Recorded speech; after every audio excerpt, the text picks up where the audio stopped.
Hey there, it's Tracy. I am the owner of Taste and Tomes Bookshop. My pen name is Tracy DF Resonance, and I just started a YouTube channel. Um, I figured I would talk about the bookshop and how it became what it is today, and where I'd like to take it. I'm just sitting here. I'm just gonna go with I'm sitting in my living room. That's noisy because I live by a freeway and there's crickets. I have the window open because obviously it's the summer, and just chit chat in my jammies, sipping water. This is my new water bottle. If you watch or cup, I should say, if you watch the previous video, you know. So yeah. Yeah, so like I said, I'm trying to get all of my head here without it being too high. And I feel like I'll get this set up eventually. I think that's good. All right, cool. So I'm just chilling in my jammies. I have my books for my shop next to me. Literally, it's a pop-up bookshop, and people ask me like, where are your books? I'm like, wherever I am. So I'm building the collection up now. I don't even know how many books I have, honestly. I probably should do a count, but they're over here. It's a hot mess. I'm not even gonna show you, but I just got some books, just chilling, and yeah. So let's get started. I it's late, so I'm tired, but I'm gonna do it anyway because why not? Um, so yeah, I got started within. Where do I start? Like existentially, do I start with when I first got into books? Or do I start with the bookshop? Or what do I do? I don't know. Let's do all of it. Let's just let's just chat and see where things take us. This is incredibly awkward, okay? And just so whoever is watching this knows, I'm awkward, you're not awkward, it's me. But we're gonna do it. And we're gonna be happy about it, right? We're gonna love it so much. Here's Grogu. I just made it more awkward.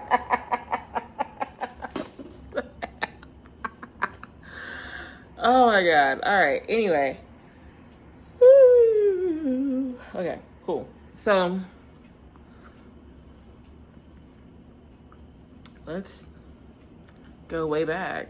I always preface like my whole story with my where I got my love for reading from, and that is my dad. My dad passed in 2012, and my entire life was centered around the library. I was, for sure, a library kid. Specifically, the crown jewel, the main library on Grant in Columbus, Ohio. Beautiful, chef's kiss. I grew up there. It felt like. Then we also had books in the home as well, which statistically. Oh no, my charm came off. Statistically, is really important for early literacy. So I was set up right away and on a good path. We'll come back to that later, putting a pin in it and, you know, come back to it. So I was set up in a good way by my dad with my love of books and my curiosity. He was not only taking us to the library, but he was always checking out books. He was very interested in history, but the golden era of Hollywood, and metaphysics. So he was very fascinated my entire life with death, with what happens after death. So I think he was just definitely searching, wanting to know like what happens. He was his mom passed when he was 16, and he felt the weight of that, and he's like he had to be the man of the house and kind of take care of his sisters and everything, and like so I never got to meet his mom, but just the idea of wanting to know what happened to her, you know, I think always was like front and center for him. Loud truck outside. So, but yeah, so it kind of got, so there was like, there's always like, people are multidimensional, you know, so there was that great part of him, but he also had a lot of vices, and he dealt with alcoholism very deeply, and that affected all of us. So a lot of, like I said, my personality is like the silliness and all of that is from him, but he would self-soothe and self-medicate and like to go to sleep, but a lot of times it was not a good situation at home because of that, because of his problems and his issues with alcoholism. But we have reading. I use reading as a form of escapism because, you know, like if he wasn't raging at us, the kids, or my mom, or whatever, or, you know, kind of like when you're in a situation, a lot of times you're tiptoeing. But yeah, so I am the second to youngest in my family of 7. They're all my siblings, or most of my siblings, are older than me, and they are like significantly older. So I have a younger brother who is 5 years younger, and I had an older brother who was 5 years older. He passed away when he was 14, and he was unalived when he was 14, and I was 9. So that a lot of that is why I am the way that I am too. I think because I have a lot of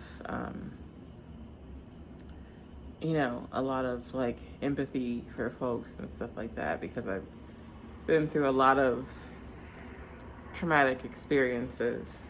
So kind of going from there, so I became someone, well, I was already like incredibly, it's my dog Mace. He loves his ball, especially when I'm on camera. So annoying. But what was I talking about? Oh, I was already like incredibly fascinated by words. Like just the idea of them, and wanting to be able to write, and like wanting to be able to read when I was very, very, very, very, very young. Like I remember like when my older brother was learning how to write cursive, I would just be like writing what I thought was cursive, and he's like, "That's just E," and I was like, It's cursive, whatever. You don't know what you're talking about. Um, but I was always fascinated by it. But so there was those factors of like the situations with my dad and familial stuff, and we grew up in the hood. Well, I grew up in the hood, and my parents were older. So my mom had me when she was 40. My dad was 44. So they were like, and they watched the news incessantly. Oh my God, when they were at home during the day, the 12 o'clock news, the 5 o'clock news, the 6 o'clock news, the nightly news from whatever network it was coming on. So it was a lot of barrage of like bad news coming in, and they were like, I was the baby girl, and they were like, oh no, you are not going outside to play because you're going to be in a gutter, or like all these, like they would just explain all these crazy things. Like, did you know that this and that happened to this little girl? I'm like, but that's not me. They're like, we don't care. I'm like, but what do I get to do? You get to play Barbies or watch something or whatever. And I'm like, I don't want to do that. I want to go outside and play.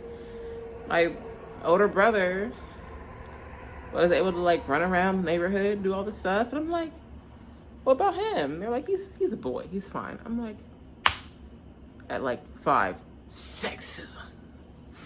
I didn't have a word for it though, but oh, wait till I learn about patriarchy. Anywho, but yeah, so those are all like big factors into why I am the way that I am, and why I love books, why I think books are super important. I'm gonna write this story and like kind of reshare it later about a situation that happened that I didn't even know about. Like, it's one of those stories that my mom told me, but I was too young to know like what the actual thing was that happened. And she's like, oh, remember when he said this, my brother? And I was like, no, I remember you telling me about it though. So but basically it's a situation around like literacy, and it's like one of those things that like points to it was always going to be this for you.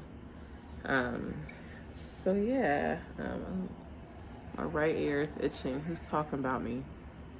Who got something to say? Who want to fight? Knuckle up.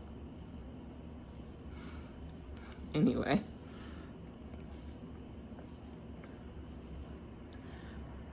Yeah, so that was that. And yeah, that's why I am proportioned the way that I am. But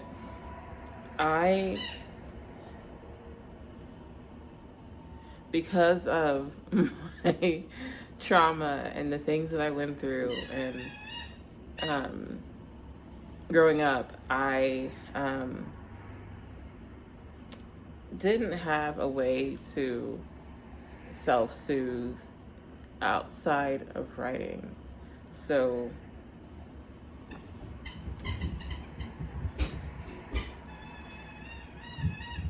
my dog is like playing because I'm talking to you guys, my dog is playing fetch with himself, and it is like midnight or whatever time it is, and he's throwing the freaking ball down the steps and chasing it and running back up.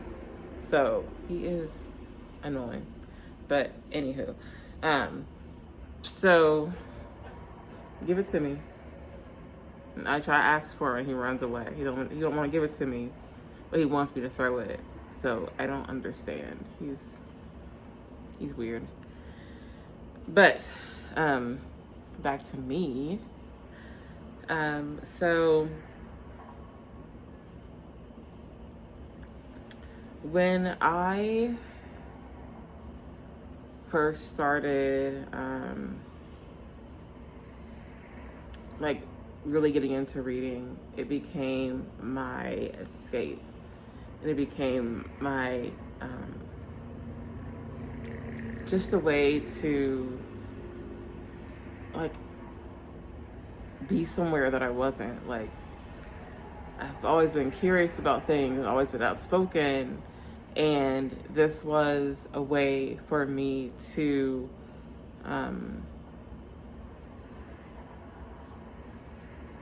to be exploratory when I couldn't, because I was this girl that my brothers could go out and play and I could not.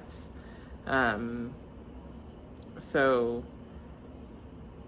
I'm like watching the world go by, but I'm like, oh, it's okay because I can read this book. And I read so much that my reading level was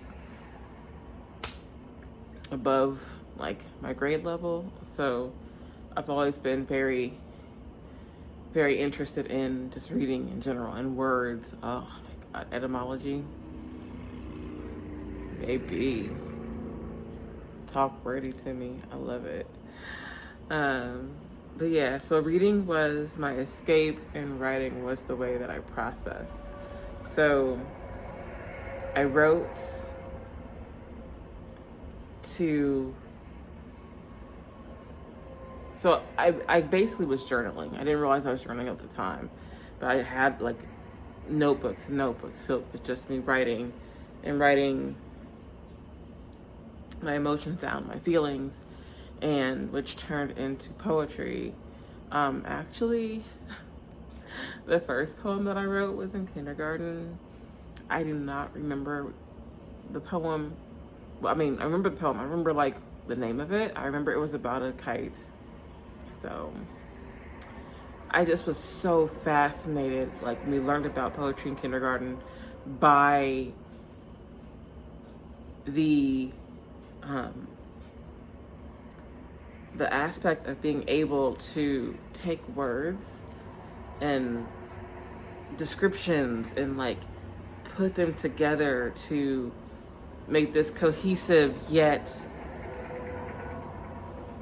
not cohesive thing that really described like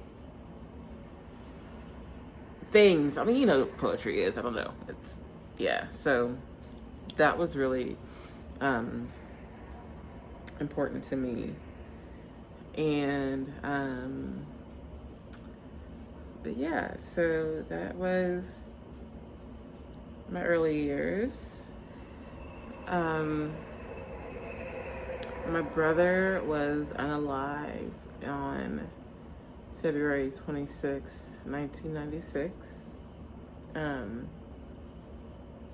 So that is a day that is always going to be hard for me.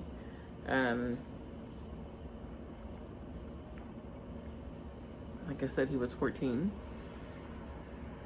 And that is a day that changed the entirety of my life.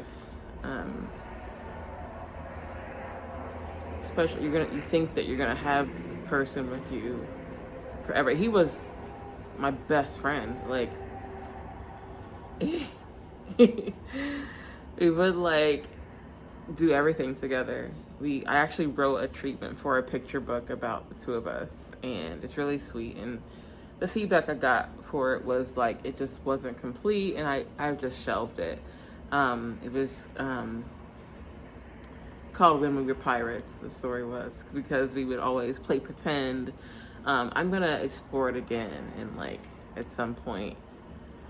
It was just like a telling of our story, but it wasn't really like, there wasn't any conflict or anything like that. It was, and I was looking for comps, and there weren't really comps to kind of go off of, but I'll come back to it at some point. It's still there. But yeah, he was such an imaginative person. I adored him. He was an artist, and he loved video games, and we'd always play video games, but he would also, like, we get the magazines, and like he would always draw the video game characters. They'd be so perfect, and I try to draw them too. I would draw like a 5-year-old, but yeah, he was just such a cool person. Like, we would like do these family plays and stuff, and like, we have a video of this family play that we did, and he did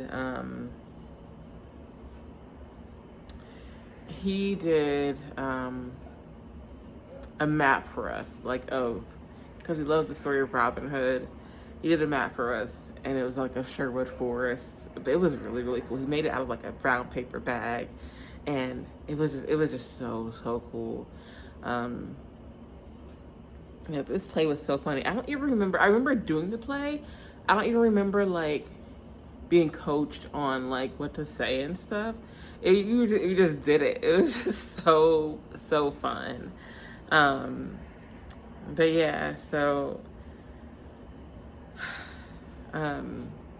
you know, it's over 30 years ago, and it's still hard because it's like I've had a child since then. I've had a miscarriage earlier this year, but my daughter is 14, and she never got to meet him. He used to suck his thumb, and she used to suck her thumb, and I was like, and most people, when their child sucks their thumb, they're like, "Ooh, I gotta stop that bad behavior." I'm like, she got it from Peanut in heaven. So,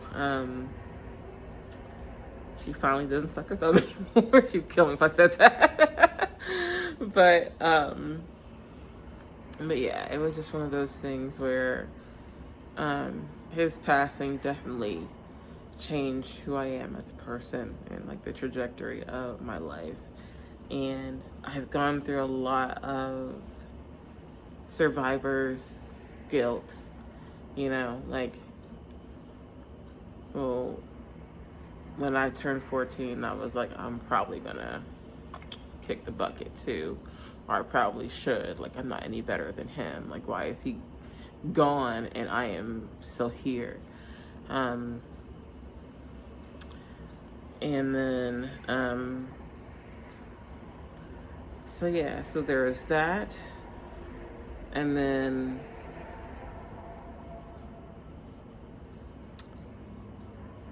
but yeah, so it changed my life because obviously I didn't have a brother any longer. And we ended up,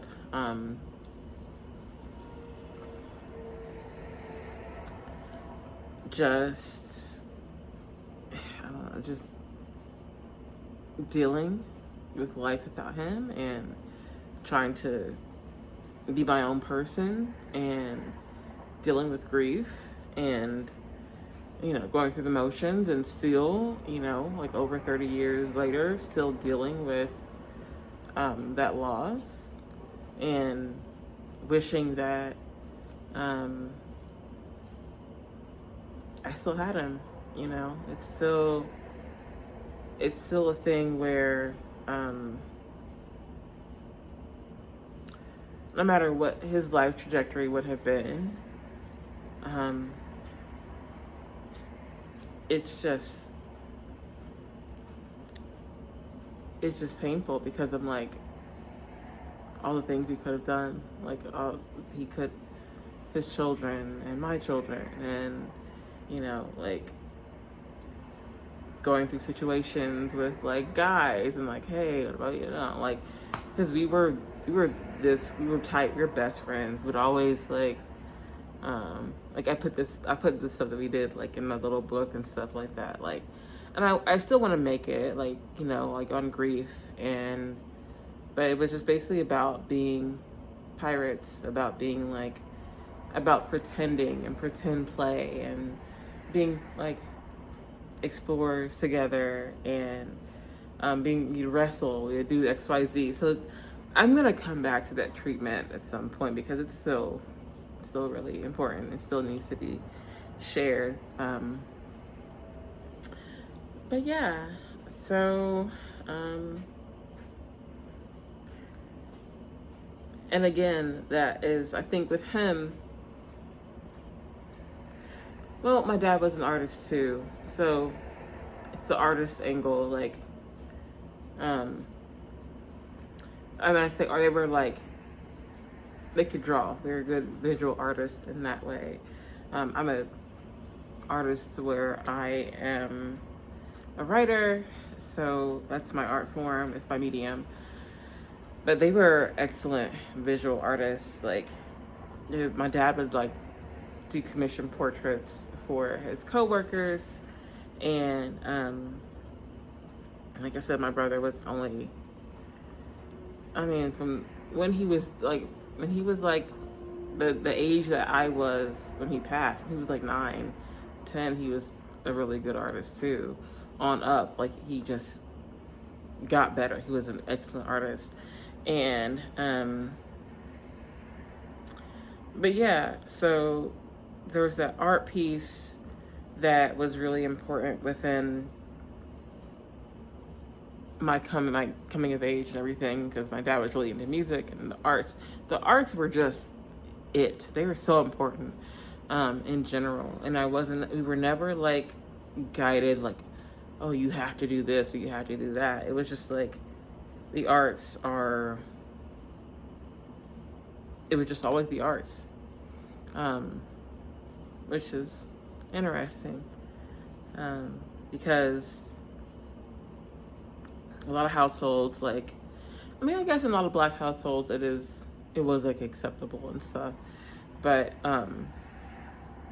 career-wise, it wasn't like where's the trajectory gonna go, you know? But I've always been like had love poured into me, like even though my dad had his issues and stuff like that, he loved me very much. My mom loved me. My mom still loves me very much, and you know she's cuckoo for Cocoa Puffs, but I love her dearly, and she's always like been very loving, and God, it's so loud. My bad. Yeah, so I think that is probably gonna be that. It's kind of a long video. I'll probably do longer ones too, but I thought it was gonna be good to do just a little exploration of my love of reading, and that is the first part. So, bye!